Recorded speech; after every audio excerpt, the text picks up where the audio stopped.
Good evening, all you long distance motorcycle riders, Roadside America, and moto camping peeps, which I'm trying to do, but it hasn't worked out that way so far. This is day two of my 50th high school reunion ride to Indianapolis from St. Augustine.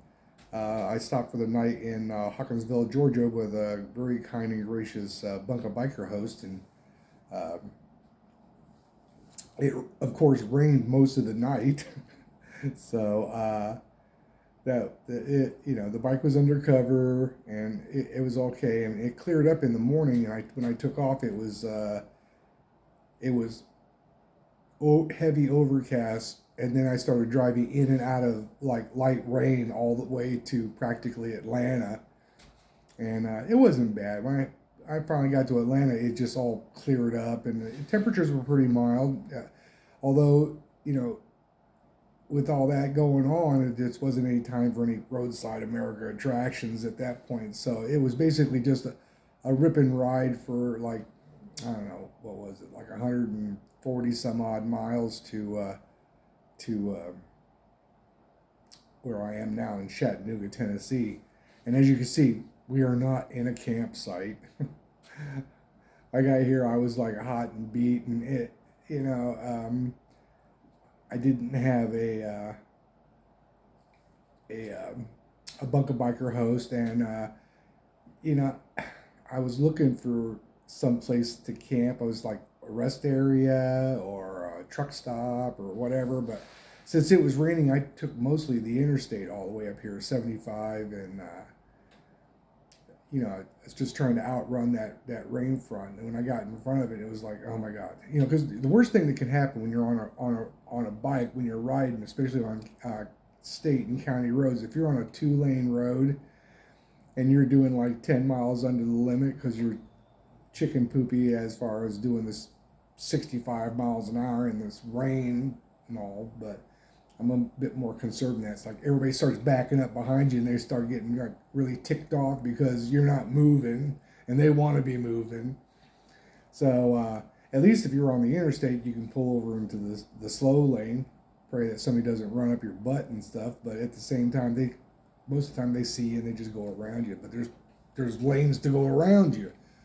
So anyway, I'm in here in Chattanooga, and I found this place on shout out to Carrie again, Hotel Tonight. It was a cheap place, got a hot breakfast. I don't know if it's a waffle station, but it looks like they might have a waffle station or something like that. And if things all go according to plan, I'll try to hit downtown where there's a few roadside attraction things to hit, and then I'm pushing on to Nashville, which is about 140 miles or so away. I'm not pushing it really hard every day. I was hoping to see my sister Teresa in Nashville, but she's still not doing too well. She had a hip replacement, and it's not going too well. So she's not liking to have her brother come by, which she's not at home. I don't know where she's staying. She wouldn't say, but anyway. Um, so I don't have any accommodations for tomorrow either. I don't want to keep spending money on hotels. I'm gonna see if I can find some place to do a camp. I'm hauling all this gear and stuff, so we're gonna see how it goes. I mean, I may do like just dip my toe in and just do like there's a KOA there, but I think they run like around $50, and it's like I could stay at a Roche motel for 60 something dollars, but I might look into that or some other kind of campgrounds. But there's a lot of them that's like they're all like they're built for like RVs mostly, or people with cars that are hauling their stuff in. They're not really motorcycle street tire motorcycle friendly. They're all like gravel roads and stuff. And then now we're starting to get into the hilly part of the country, because it's pretty hilly in this. Well, it was in the northern part of Georgia, but now we're getting into Tennessee, and Tennessee does have a lot of rolling hills and stuff. So we'll see how it goes. Anyway, I'm not going to go long on the tooth on this blog, but it's doing okay. I mean, it was only 900 some odd miles from St. Augustine to Indianapolis, you know, and as I planned on doing some sightseeing and stuff, so I was like only going to be traveling like 130 or 140 miles a day and stuff, and I don't know, making some sort of accommodations for the camping out thing. So I still want to try to do it. I just, the longer I think about it, the more I'm thinking is like, am I really cut out to do any of that kind of like stealth boondocking, biker vagabonding type camping and stuff? I don't know. We'll see.